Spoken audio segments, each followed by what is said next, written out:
স্বামী তার আগের বউয়ের কাছে থাকেনি, স্বামী তার নিজের বউয়ের কাছে থাকছে।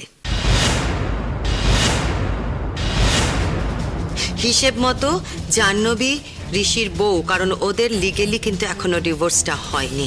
এই কথাগুলো তুমি মনে মনে বিশ্বাস করো, তাই তো? যার জন্য তুমি অলিকে দাম দাও না। সে তো আমি প্রথম দিন এসেই বুঝতে পেরেছি বাবা। আমি প্রথম দিন এসেই বুঝতে পেরেছি, যেদিন আমার প্রথম ওনার সাথে কথা হলো, আমার দেখা হলো, আমি সেদিনই বুঝতে পেরেছিলাম। আরে বাবা, আমি তার বাচ্চা মেয়ে নই। না, তুমি বাচ্চা মেয়ে নও, বরং তুমি একটু বেশি বড় হয়ে গেছো, জানো তো? যতটুকু বড় হওয়ার কথা ছিল তার থেকে একটু বেশি বড় হয়ে গেছো। তাই জন্য মনের মধ্যে এইটুকু সারল্য যদি থাকতো সেটা বেটার হতো, সেটা তোমার মধ্যে নেই। শোনো মা, তুমি না আমাকে এই সারল্য শেখাতে এসো। হ্যাঁ, তোমাকে তো কিছুই শেখানো যাবে না। তুমি তো সবকিছুর ঊর্ধ্বে, তোমাকে তো কিছু শেখাবারই নেই, তুমি তো সব শিখে বসে আছো। হ্যাঁ হ্যাঁ হ্যাঁ, আমি এটাই শিখে এসেছি। আমি এটাই শিখে এসেছি যে নিজের স্বামী, নিজের সংসারকে দেখে রাখতে হয়, আগলে রাখতে হয়। আমি তো প্রথম দিন থেকে এসে তাই করে যাচ্ছি। এবার নিজের স্বামী যদি হাতছাড়া হয়ে যায়, আর তার উপর তার মা যদি তাতে ইন্ধন দেয়, তাহলে তো shut up, shut up, shut up. অনেকক্ষণ ধরে যা নয় তাই বলে যাচ্ছ, তুমি যা মুখে আসছে বলে যাচ্ছ। তুমি ভুলে গেছো কার সঙ্গে কিভাবে কথা বলতে হয়? হ্যাঁ, ও যা বলছে একদম ঠিক বলছে। তোমার ইন্ধনে এসব হয়েছে। আমার ইন্ধনে? আমার ইন্ধনে কি ইন্ধন দিয়েছি আমি? হ্যাঁ, চুপ করে আছো কেন? বলো, কি ইন্ধন দিয়েছি আমি? আবার জিজ্ঞেস করছে কি ইন্ধন দিয়েছি আমি। আরে ছেলে আসেনি, ছেলেকে ফোন করে শাসন করেছো তুমি? তা তো করোনি।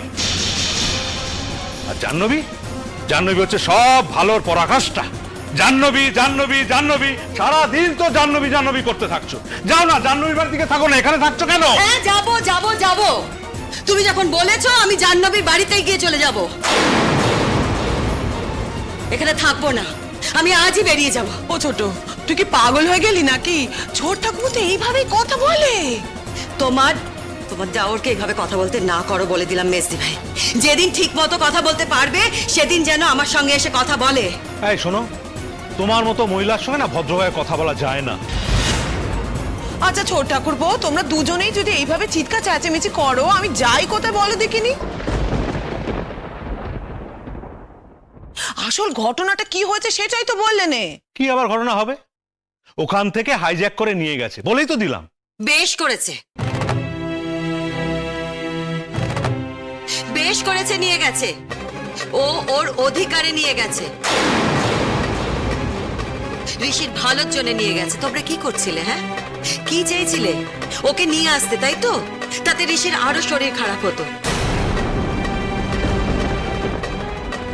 বেশ করেছো, নিয়ে গেছে। আর এই যে তুমি এত স্বামী স্বামী করছো, এটা ভুলে যেও না, তোমার যে অধিকারটা তুমি ফলাচ্ছ না, ওই মেয়েটা চেষ্টা করলে কিন্তু সেই অধিকারটাই ফলাতে পারে। অবশ্য তোমাকে বলে কোনো লাভ নেই, তুমি তো খালি নিজের কথা ভাবো, পৃথিবীতে আর কারোর কথা ভাবার কোনো রকম ইচ্ছে তোমার নেই। শোনো মা, আমি না এই বিষয়ে তোমার সাথে কোনো কথা বলতেই চাইছি না। আমি এতদিনে বুঝেছি কেন বাবা তোমাকে এত অপছন্দ করে, কেন তোমাকে এত অসম্মান করে। কারণ তুমি তো যুক্তি দিয়ে কোনো কথাই বোঝো না। আসলে কি বলো তো, তুমি তো তোমার ছেলের ভালোই চাও। ও তাই নাকি? আমি আমার ছেলের ভালো চাই না? আচ্ছা, তা আমার ছেলে ভালোটা কে চায়? তুমি? দুদিন এই বাড়িতে এসেই এত বড় কথা বলতে পারছো তুমি আমাকে? স্ট্রেঞ্জ। হ্যাঁ বললাম, কারণ তুমি যদি সত্যিই ভালো চাইতে তাহলে তুমি বলতে যেভাবেই হোক ছেলেকে বাড়ি নিয়ে আসে, কিন্তু তুমি তো তা বলনি। আচ্ছা মা, একটা কথা বলো, যারা ডিভোর্স পেপারে সাইন করতে যায়, করতে গিয়ে একই বাড়িতে ওঠে, শেষ পর্যন্ত ডিভোর্সটা হয়। আমি তোমাকে একটা কথা পরিষ্কার করে বলে দিচ্ছি, এরপরে ঋষি যখন এই বাড়িতে আসবে, তুমি একেবারে শক্ত হাতে সব ধরবে। আর একটা কথা বলে রাখছি, পরিষ্কার করে দেখে নেবে ডিভোর্সের কাগজগুলো সব ঠিকঠাক নিয়ে এসছে কিনা। বাবা, আমার কোনো দরকার নেই গো, কোনো প্রয়োজন নেই। হ্যাঁ, তুমি আমাকে রিকোয়েস্ট করেছিলে, আমি তাই এই বাড়িতে এসেছি। কিন্তু একটা কথা বাবা, আমি কিন্তু সত্যিই বাপের বাড়ি চলে যাব। তুমি কোথায় যাবে? কেনই বা যাবে? এটা তোমার বাড়ি, তোমার অধিকার এটা। তুমি কোথায় যাবে? সেই অধিকার তো আরেকটি মেয়েরও ছিল, কিন্তু সেই মেয়েটির দিকে তোমরা কেউ তাকাওনি। আর আজ সেই একই অধিকার নিয়ে আরেকটি মেয়ে দাঁড়িয়ে আছে, যাকে তোমরা সবাই সাপোর্ট করছো। অদ্ভুত, অদ্ভুত তোমাদের নেচার, আর অদ্ভুত তোমাদের মন। আচ্ছা আচ্ছা, তাহলে ও কবে আসবে সেটা তো বলো। জানি না মেজমা। ডাক্তার বলেছে যে 2 দিন ওকে রেস্ট নিতে হবে। তো প্রথমে ঠিক ছিল সার্কিট হাউসে থাকবে, তারপরে হঠাৎ করে সেই মেয়েটি আসে, এসে বলে ওকে ওর বাড়িতে নিয়ে যাবে। ওকে ওর বাড়িতে নিয়ে চলে গেল, অলির সামনে দিয়ে, ওর বউয়ের সামনে দিয়ে গট করে ওই মেয়েটার সঙ্গে চলে গেল। আমি বাবা হয়ে আমি আমার ছেলেকে ফিরিয়ে আনতে পারলাম না। মেয়েটার কষ্ট তো দেখাই যাচ্ছে, কন্টিনিউয়াস কেঁদে যাচ্ছে। ওর বাবার সামনে আমার মাথা একেবারে হেট হয়ে গেছে, আমার কোনো সম্মানই থাকলো না। সারাটা রাস্তা অলি কান্নাকাটি করতে করতে এসেছে। দেখো তো কি ওর অবস্থা। আর ওই মেয়েটা এতক্ষণে হয়তো ঋষিকে হিপনোটাইজ করে দিয়েছে। এরপরে ঋষি যখন এখানে ফিরে আসবে, এসে বলবে আমি আর অলির সঙ্গে থাকবো না, আমি ওই জাহ্নবীর সঙ্গেই থাকবো। যদি ওইটা বলে তাহলে তার দাম কিন্তু ওকে দিতেই হবে বাবা, এটা মাথায় রেখো। আমি কিন্তু তখন তোমাদের কাউকে চিনব না, আমি আমার হিসেব কিন্তু বুঝেই নেব। এই মহিলা ওই মেয়েটাকে বরাবর প্যাম্পার করছে। কে জানে তলায় তলায় তো যোগাযোগও আছে। বেশ ভাই, অনেকগুলো বছর হলো তো এই বাড়িতে, তাই না বলো? এই অসম্মান নিয়ে না আমি আর এই বাড়িতে থাকতে পারবো না। শোনো তুমি, দরকার হলে আমি রাস্তায় গাছতলায় থাকবো, ভিক্ষে করে খাবো, কিন্তু এই বাড়িতে এই অসম্মান নিয়ে আমি আর থাকতে পারবো না। আমি আজকে এই বাড়ি ছেড়ে চলে যাবো। বেশি ভাই, ছোট ছোট ছোট কথা শোন, কি পাগলাম করছিস বল দেখিনি। তুই দাঁড়া। ছোট করবো, দেখেছো তো কিরকম রাগিয়ে দিলে তুমি। রাগিয়ে দিলাম? ওর রাগের আমার কাছে কোনো দাম আছে? জানি তো, জানি আমি মানুষটারই তো তোমার কাছে কোনো দাম নেই, তো আমার রাগের দাম কোত্থেকে থাকবে বলো? কিন্তু তোমার কাছে কোনো দাম থাকুক না থাকুক, আমার নিজের কাছে আমার অনেক দাম, বুঝেছো? আর সেই দামটা যাতে আমি রাখতে পারি, সেই জন্য আজকে এই মুহূর্তে এই বাড়ি ছেড়ে আমি চলে যাব। যাস নে ছোট শোন, যাস নে।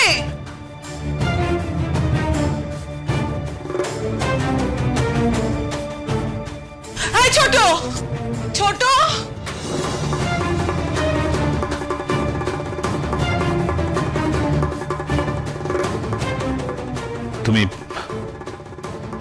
তুমি জাস্ট 2 দিন অপেক্ষা করো। 2 দিনের মধ্যে ও যদি না ফেরে, তাহলে আমি আমার খেলা শুরু করব। দেখো, তুমি আমার লক্ষ্মী মা, প্লিজ এই বাড়ি ছেড়ে যেও না, এখানেই থাকো, 2 দিন থাকো প্লিজ।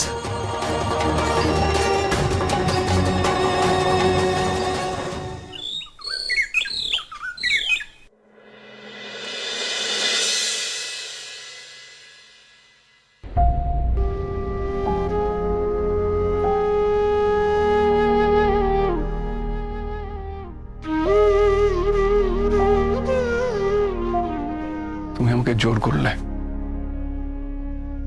আমি তোমাকে জোর করিনি ঋষি, তুমি আমাকে ফোন করে বলেছিলে। আর আজকে 2 দিন তোমার সেবা করেছি বলে তোমার যদি মনে হয় যে আমাকে ডিভোর্স দেওয়াটা ঠিক না, তাহলে ভুল হবে।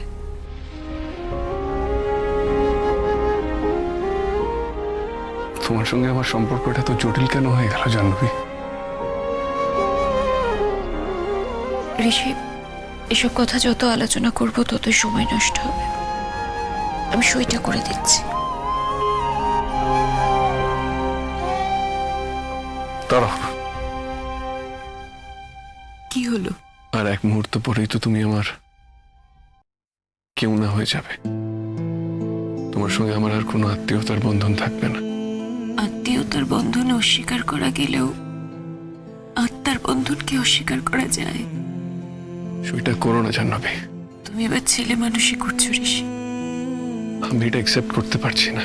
ঋষি, জীবনে অনেক কিছু আছে যেগুলো আমাদের করে নিতে হয়। তোমার এখন শরীর ভালো না, তুমি এসব নিয়ে টেনশন করো না। ডাক্তারবাবু তোমাকে টেনশন করতে নিষেধ করেছে। তুমি যখন এই সই করা কাগজটা নিয়ে বাড়ি যাবে, তখন দেখবে একটা অন্য পরিবেশ। তোমার স্ত্রী, দুদিন পরে তোমার সন্তান আসছে, তখন আর এই পরিবেশের কথা তোমার মনেই পড়বে না। তুমি কি করে জানলে? তুমি সব জেনে গেছো, সব জেনে গেছো তুমি। সব কি করে জানবো ঋষি? সব জানা কি সম্ভব নাকি? তবে যেটুকু জেনেছি তার ভিত্তিতেই বলছি। মানুষের জীবনে কতগুলি ধর্ম আছে, মানুষ কখনো সেই ধর্মের বাইরে যেতে পারে না। মানুষের জীবন কখনো থেমে থাকে না ঋষি। তোমার জীবনও থেমে থাকেনি, আমার জীবনও থেমে থাকেনি। হ্যাঁ, আমার জীবনে বিয়ে, সংসার এসব আসেনি, এসব হয়নি, কিন্তু আমি নিজের পায়ে দাঁড়ানোর চেষ্টা করেছি। সবকিছু ছেড়ে দিয়ে অলিদের বাড়িতে কিন্তু আমি বসেছিলাম না। লুকিয়ে লুকিয়ে পড়াশোনাটা করেছি, চাকরির পরীক্ষা দিয়েছি, চাকরিও পেলাম। আবার ঘটনাচক্রে সেই অতীতেই ফিরে এলাম। সবার জীবনে হয়তো এই ঘটনা ঘটে না ঋষি, কিন্তু আমার জীবনে ঘটেছে। সেই জন্য আমি সত্যিই খুব কৃতজ্ঞ। আমি আমার নিজের জায়গায় ফিরে আসতে পেরেছি। ঋষি, সবকিছু তো লাভ ক্ষতির খাতায় থাকে না, কিছু কিছু লাভের খাতায় থাকে। আমি যদি আরো দূরে কোথাও চলে যেতাম, তাহলে আমাকে আরো অনেক বেশি করে নিঃসঙ্গতা গ্রাস করত। ঋষি, এখানে আমার মা আছে, আমার আত্মীয় স্বজন আছে। আমি এখানে ছোটবেলা থেকে বড় হয়েছি। আমার অনেক বন্ধু বান্ধব আছে, আমার টিচাররা সবাই এখানে আছে। হ্যাঁ, এখানে অনেক খারাপ লোক আছে, কিন্তু তার সাথে সাথে অনেক ভালো লোকও আছে। খারাপ ভালো তো সবসময় পৃথিবীতে থাকে। কিছু ভালো থাকে বলেই খারাপটাই পৃথিবীটাকে গ্রাস করে নিতে পারে না। সেই খারাপের বিরুদ্ধে আমরা রুখে দাঁড়াতে পারি, আর আজকে আমরা তাই দাঁড়িয়েছি। তাই আজকে ওরা জেলে, ওদের এগেনস্টে নন মেলেবল চার্জ আছে। এটা একটা বিরাট লড়াই ঋষি, এই লড়াইটা চলবে, আর এই লড়াইটা আমাকে লড়ে যেতে হবে। কারো কারোর জীবনে না সারা জীবন লড়াই থাকে, আর কারোর কারোর জীবন লড়াইয়ের ঊর্ধ্বে উঠে যায়। তুমি সেই সমস্ত ভাগ্যবানদের মধ্যে একজন। তুমি বলতে চাইছো আমার জীবনে কোনো লড়াই নেই? আমার মতো লড়াই নেই ঋষি। তোমার লড়াইটা তোমার নিজের সাথে, আমারটা কিন্তু শুধু আমার নিজের সাথে নয়, ওটা পৃথিবীর সাথে। মেয়ে হতে অনেকে অনেক রকম সুযোগ নিতে আসে, তাদের সামনে আমার লড়াই। মেয়ে থেকে মানুষ হয়ে ওঠার লড়াই, সকলের সামনে এটা প্রতিষ্ঠা করার লড়াই যে আমি শুধু একটা মেয়ে নই, আমি মানুষ। সেই দিক থেকে তুমি কিন্তু এক ধাপ এগিয়ে আছো, এটা তো অস্বীকার করতে পারবে না। তুমি ঠিক বলেছ। সব থেকে দুঃখের কথা হলো আমি তোমার লড়াইটা কিছু করতে পারলাম না, কোনোভাবেই তোমার লড়াইতে আমি এগিয়ে আসতে পারলাম না। ঋষি, তুমি একদিন আমার হাতটা ধরেছিলে বলেই আমি আজকে লড়াই করে এই জায়গাতে আসতে পেরেছি। তা না হলে আমার পক্ষে এই জায়গায় আসা কোনোদিনও সম্ভব হতো না, সেটা আমি সবসময় মনে করি। জাহ্নবী, আমি তোমাকে ভালোবাসি। আমি বোকা নই ঋষি, সেটুকু সেটুকু আমি বুঝতে পারি।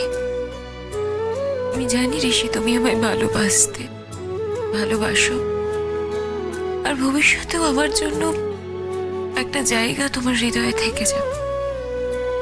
কিন্তু কি বলতো, আমরা যখন একসাথে থেকেছি, আমাদের একসাথে থাকাটা সবসময় খুব সুখের হয়নি।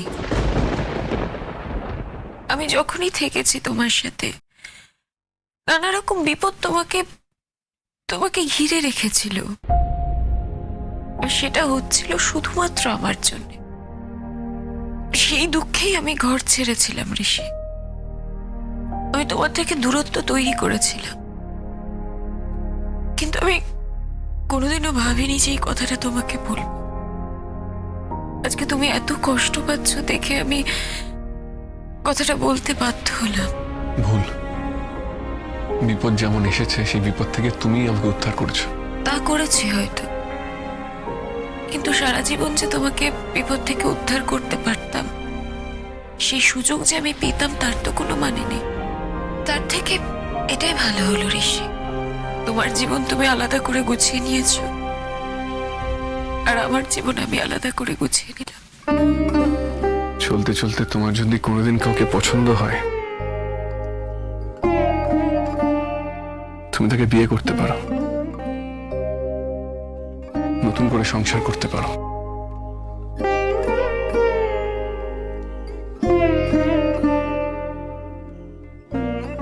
করো।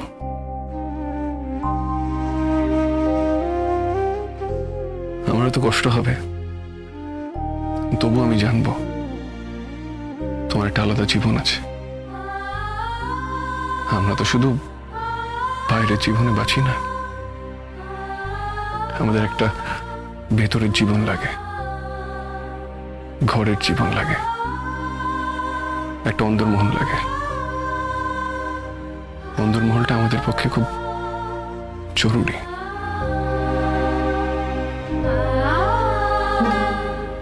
আশ্চর্য, কিছু না। কেন হাসলে বলো? আমি কি খুব অযৌক্তিক কথা বলেছি? না ঋষি, তুমি হয়তো যুক্তি দিয়েই কথাটা বলেছ, কিন্তু মানুষের মন তো সবসময় যুক্তি দিয়ে চলে না, বলো? কিন্তু সবার দ্বারা সব কাজ তো হয় না ঋষি। আমি অনেক কিছু পারি, আবার অনেক কিছু পারিও না। আমার না পারার তালিকাটা অনেকটা বেশি পারার থেকে, আর আমি খুব ভালো করে জানি এই কাজটা আমার দ্বারা হবে না ঋষি। তুমি যতবারই কথাটা বলবে ততবার আমার অপরাধ বোধ আমাকে ছিঁড়ে করে খাবে, জাহ্নবী। ঋষি, এতে দোষগুণের তো কিছু নেই। সব মানুষ তো আর একরকম হয় না। আমার অন্য কারোর প্রয়োজন বোধ হয়নি, তাই আমার জীবনে অন্য কেউ আসেওনি। আর তোমার প্রয়োজন বোধ হয়েছে, নিঃসঙ্গতা তোমাকে গ্রাস করছিল, সেজন্য তোমার জীবনে অন্য কেউ এসেছে। ঋষি, বাইরের জীবন আমাকে এমন ভাবে টানে না, আমি নিঃসঙ্গ বোধ করার সময় পাই না। ঋষি, তোমার সন্তানের জন্য আমার অনেক শুভেচ্ছা রইল, তোমার নতুন সংসারের জন্য আমার অনেক শুভেচ্ছা রইল। আমি জানি অলির আমার উপরে খুব রাগ হয়েছে, কিন্তু আমার অলির উপরে কোনো রাগ নেই। হাসপাতালে আমার সাথে অলির তর্ক হয়েছে, যুদ্ধ হয়েছে, কিন্তু আমি না সেটা করতে বাধ্য হয়েছিলাম। আমি এটা না করলে অলিকে থামাতে পারতাম না।